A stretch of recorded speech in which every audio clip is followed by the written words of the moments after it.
Morning. Okay, so I'm probably going to take 10 minutes or so to walk through accessing MindTap so that you can start to review it for yourselves. And thank you for the time yesterday.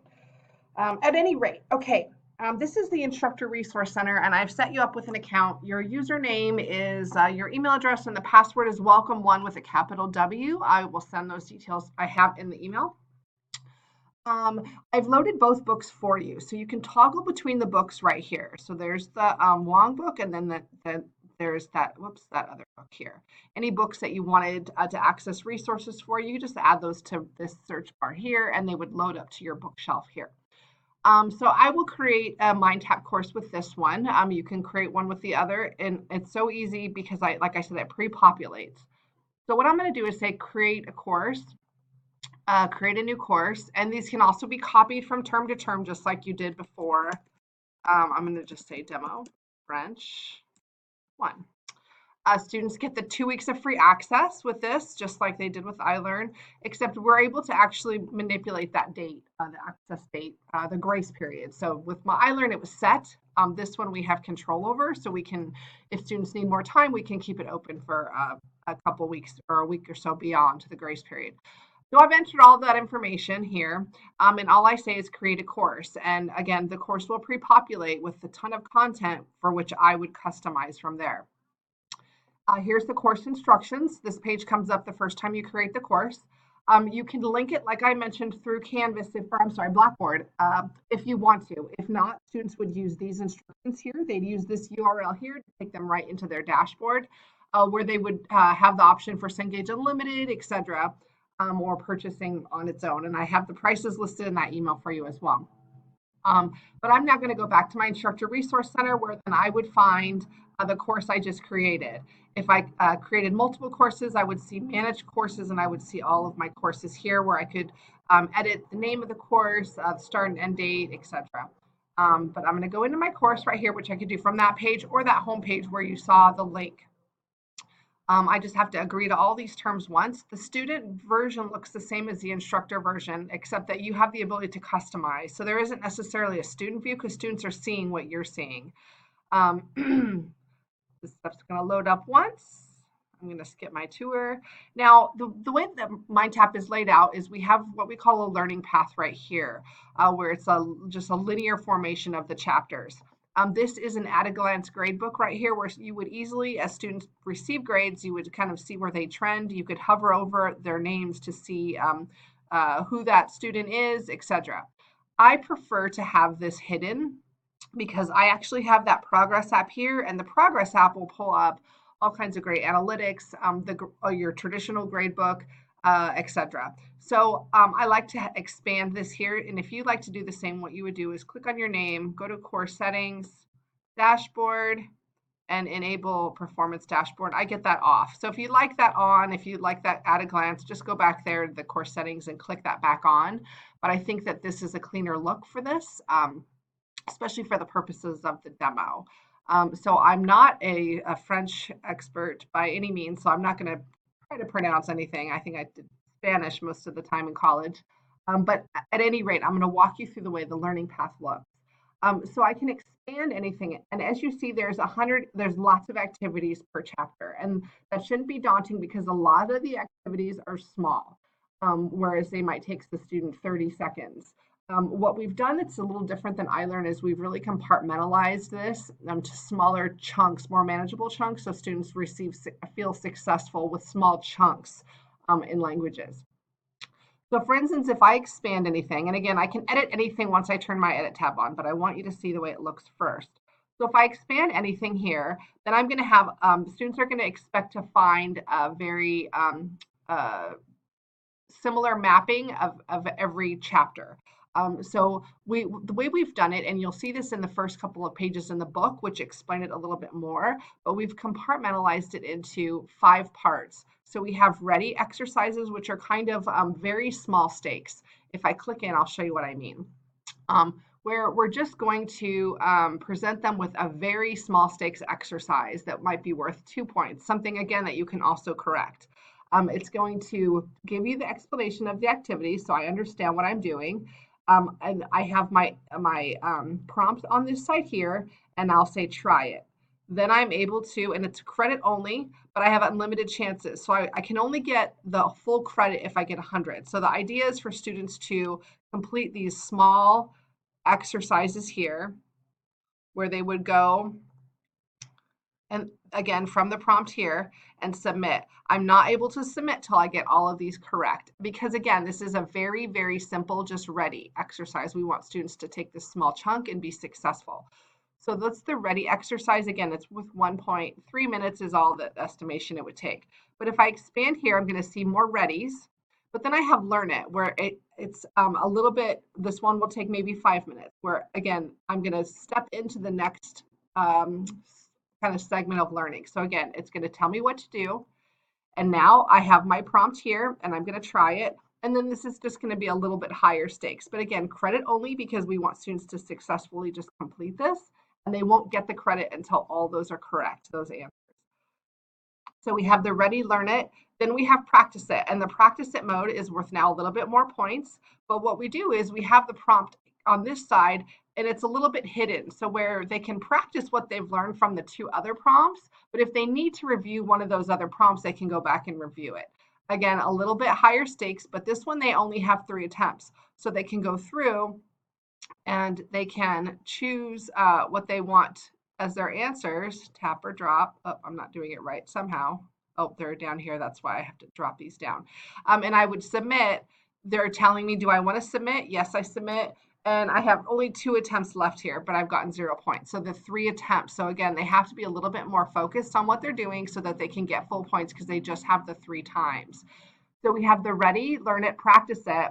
And then we have use it, which again will step them up a little bit more. We have 20 points or 17 points this one's worth now. This one would take a little bit more time. A few use it's. And then lastly, let's see where we have some.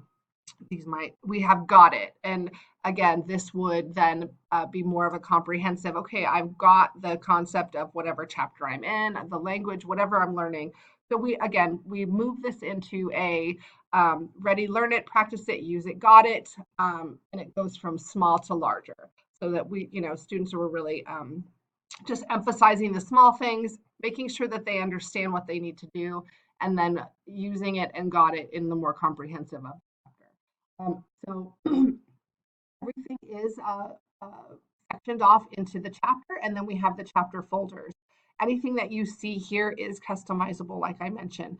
Everything is also blank as far as there's no start and end dates to anything yet. Is that something that you would do? So actually you could go into this and you can begin to customize anything that take it as a student and begin to learn the learning path and how we've structured it within MindTap. So but what I can do now is I can turn my edit tab on, and this gives me now that ability to edit and hide.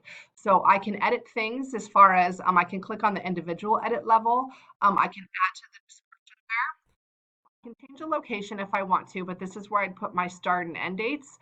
And then depending on what type of assignment it is, I'm able to edit the options. I'm not sure what kind of assignment this is here yet, but this is where I could maybe this is where I would change my point value if I wanted to on that here. I could also edit the icons or edit the way things are reading. So again, we can edit at any level. I can edit at, or I can set dates at the chapter level or at the activity level. I can hide things. If I click hide, it gets rid of it from my screen and from the student screen. So I am able to manipulate those things as well.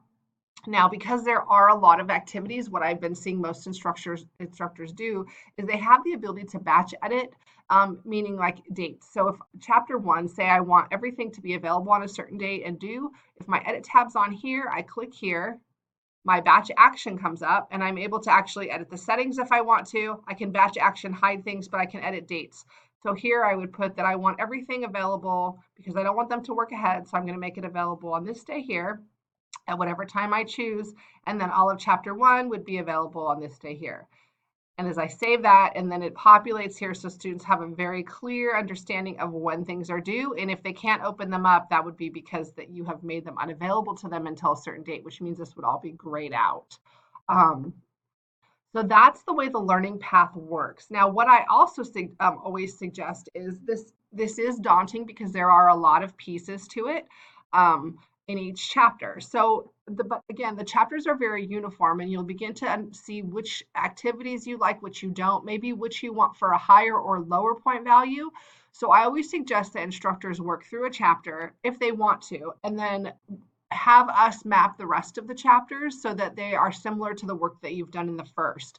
And you would do that via a phone call or a Zoom meeting with our digital support, so that they can make sure that they have everything to your preference. They could also set the available and due dates for you.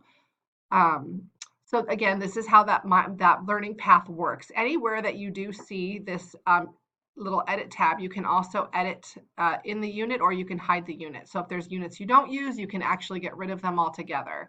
So that edit has to be on. You also have the ability to add activities. So if there was, like, for instance, maybe YouTube videos that you use, there is a YouTube search link here that would, if you, when following the prompts, you could put those right into the learning path on where you wanted those to be placed. You also have, you can add your own content in there as well through that add and create tab. We also have the filters tab here. So if you, I do notice that with languages, a lot of instructors prefer to have everything only auto-graded activities. So if I want to, before I begin to actually get into the customization, I would say I only want auto-graded. And then only auto-graded activities would show here for me. So you're able to go through and filter. If there's something that if you don't cover culture, you could get rid of that altogether and just select these two. Or activity types, if there's certain types of activities that you prefer, because there are some big group recording activities. Some instructors use those, others don't. That's something that we could get into in a more in-depth training. But for now, I just want to give you the basics on how you would access MindTap so that you can go in and begin to explore. The ebook is located in two places in this.